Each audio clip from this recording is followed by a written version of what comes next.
Zahid TV की जानिब से तमाम मोअज़्ज़िज़ दोस्तों को मेरा सलाम। उर्दू की खूबसूरत शायरा नौशी गिलानी की खूबसूरत नज़्म तमाम दोस्तों की खूबसूरत समातों की नज़र करता हूँ, जिसका उन्वान है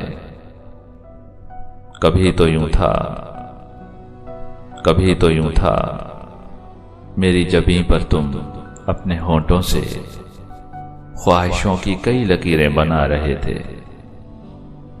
कभी तो यूं था, मेरी जबीं पर तुम अपने होंठों से ख्वाहिशों की कई लकीरें बना रहे थे। फिर इन लकीरों में अपनी चाहत के रास्तों को तलाशते थे। कभी तो यूं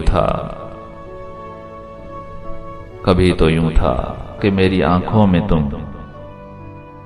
ज़मानो मकान की सारी मुसर्रतों के सुराग पाते हुए ये कहते कभी न थकते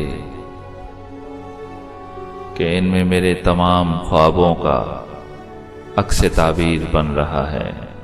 कभी मेरे हाथ अपने हाथों में लेके कहते, मेरी रफ़ाक़त तुम्हें मुयस्सर ना आ सकी तो तुम्हारी सांसें मुसाफतों की थकन से कैसे संभल सकेंगी। मैं अब जो तन्हा उजाड़ रस्तों पे चल रही हूँ तो सोचती हूँ, कभी तो यूं था मेरी जबीं पर तुम अपने होंठों से ख्वाहिशों की कई लकीरें बना रहे थे। फिर इन लकीरों में अपनी चाहत के रास्तों को तलाशते थे। कभी तो यूं था।